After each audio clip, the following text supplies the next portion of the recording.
I'm refuting the proposition that the drinking age of 21 is detrimental to the health and development of teens. So the first secondary claim that the advocate makes is that drinking is a major life choice, and he compares it to other life choices such as joining the army, donating organs, voting, and other things. The problem with that is that the advocate suggests that all of these things can be done at the age of 18, but in reality they can be done much earlier. For example, the donation of organs can be done at any age, and anyone who's underage can have a guardian or a parent consent to donate an organ. In addition, someone who is 17 years old can also have their parents' consent to enlist in the army. So the claim that one must be 18 to do certain things is incorrect.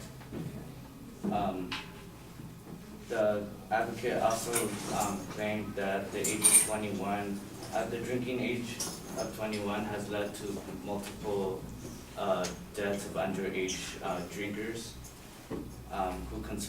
who would have consumed alcohol safely if the legal drinking age was 18.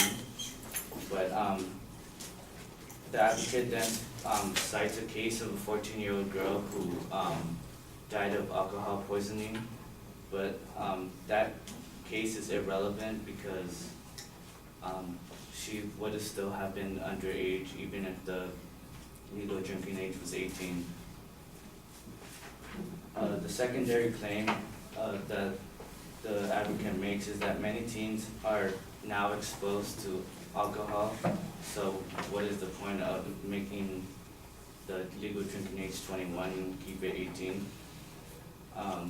Then he further cited a research study by the Johns Hopkins School of Medicine that found that 66% of 12th graders have drank between a certain period, roughly like a month.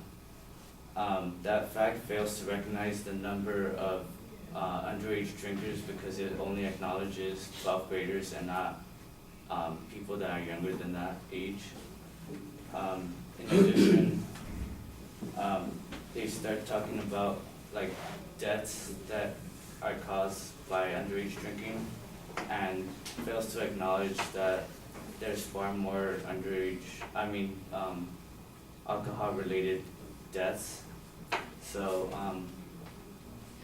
according to the National Institute on Alcohol Abuse and Alcoholism, 5,000 underage drinkers die every year, and roughly 200,000 teens are sent to the emergency room from alcohol-related injuries. The last secondary claim is that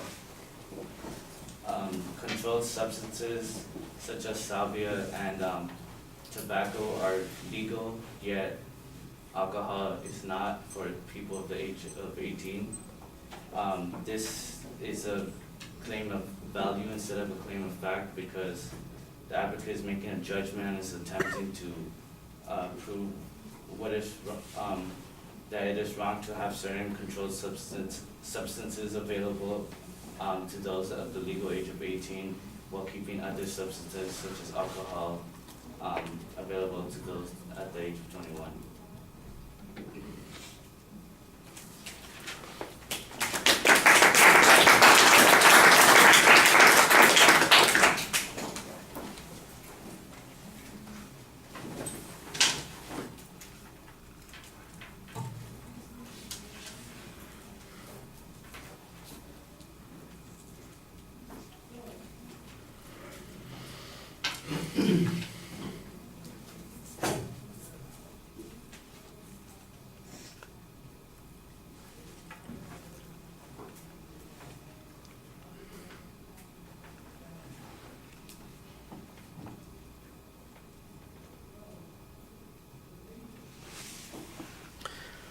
All right, structurally, you labeled the main claim pretty clearly. The secondary claims, you just label them as you come across them.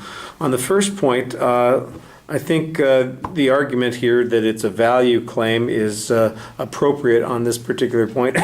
This is an argument about what is right or just. And you, in essence, are challenging this by noting that, look, 18 is not really the tipping point. It could be any number of ages. So why is 21 a good age for it to be the tipping point is the next question.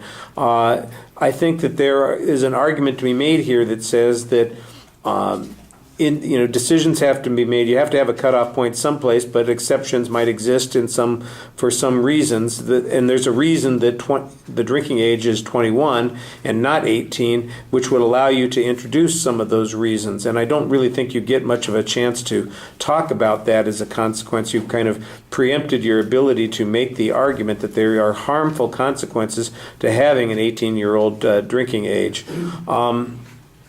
I did think that it was an appropriate argument to make that said, look, the 14-year-old would have been excluded even under the advocate's standard of 18.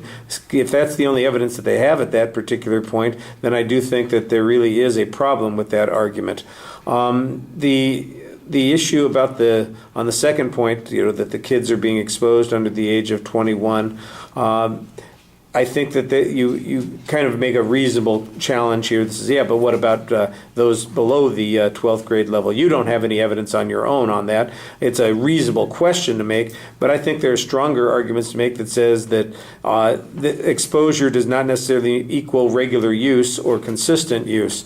The fact that 12th graders might go to a party and get intoxicated once or twice in their senior year is not a good thing, but compare that, for instance, to 21-year-olds at college who are getting intoxicated on a weekly basis. I think there are ways to make the comparison so that it really favors your position a little bit more, and you're not quite getting to that particular argument. Everything else under that point was mostly asserted.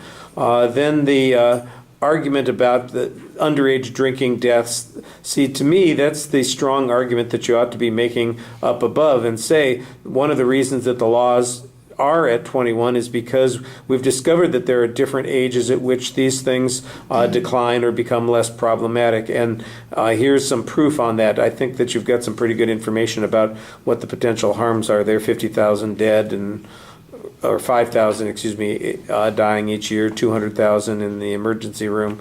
That's I think pretty reasonable.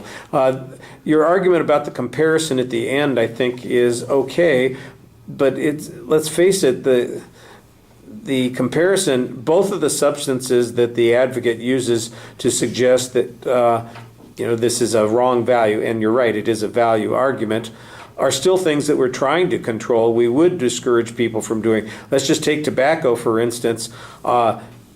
Even though it's legal for people at the age of 18 to consume tobacco, we tax the crap out of it. We put significant restrictions on where people can smoke. We do public service announcements to prevent them from doing all of those kinds of things. That doesn't mean that we think it's a good idea, but we're working from a different position here on that point. I think you've got a good argument here, but once again, I think it just needs to be reframed a little bit. So you found most of the basic issues there. Your claims need to be a little bit more direct, and like I said, I think you need to contrast it with the advocate's position on these points. And at the end, you need a little bit more of a summary because people couldn't tell that you were done. All right, thank you.